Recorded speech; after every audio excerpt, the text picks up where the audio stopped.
Magandang oras mga ka-art lover. Ang ating episode ngayon ay tungkol sa mga magagandang disenyo ng mga hardwoods at ng mga driftwoods na mga old century trees.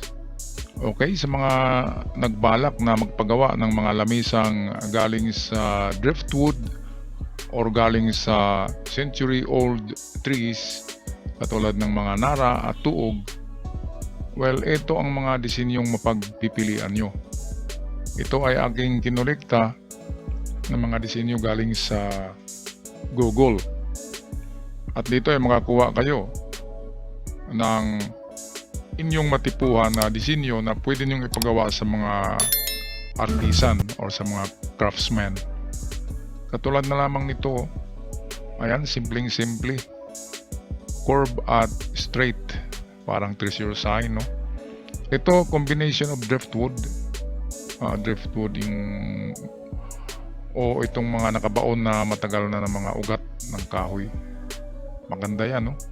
At saka mahal yan, at saka antique yan, yung mga ganyan. At hindi yan mananakaw kasi ang bigat-bigat niyan.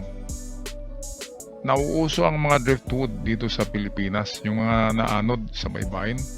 Yung iba naman talaga na mga tinatawag na driftwood tulad ng ganyan ay hinukay yan sa kabundukan kung saan mga pinutol na yan at naiwan yung kanyang malalaking ugat. At dahil sa hardwoods ay nandyan pa rin. Centuries old trees na yung mga yan at napakagandang pangkombinasyon sa modernong interior ng ating bagong pinagawang bahay. Ito itim na itim.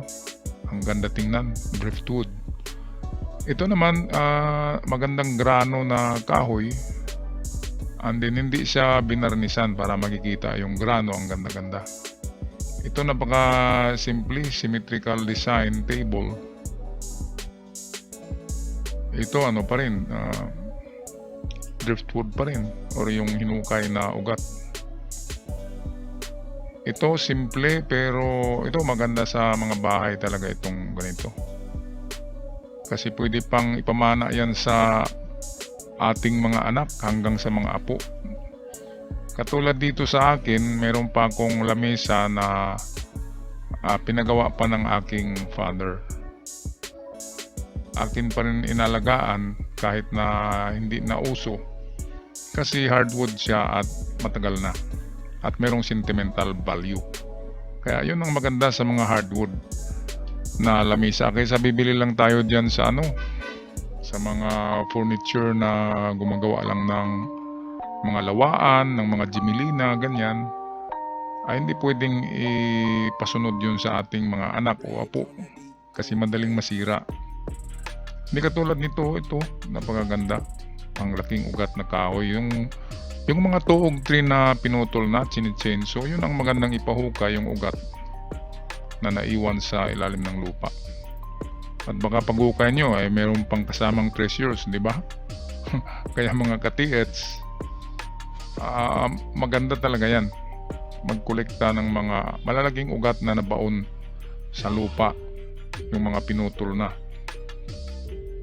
Dahil hindi lang maganda kundi baka nga sabi ko kanina baka merong treasure under the roots of the big tree na pinutol na. Ito mga western design ito, kapag western design ay simpleng-simple, rectangular lang talaga. Pero ayan, pinapakita pa rin yung grano ng kahoy, natural grain, natural design na pagaganda tingnan. Lalo na kapag katulad niya, no, pang opisina. Naka-laminated yung ibabaw, parang glass. Ganda ito, simple lang talaga to, kaya natin gawin to. Ayan, simpleng-simple lang yan. Ito, napakasimple din. Kaya creativity lang talaga kapag dito sa atin napakaraming talagang puno na pinutol sa bundok.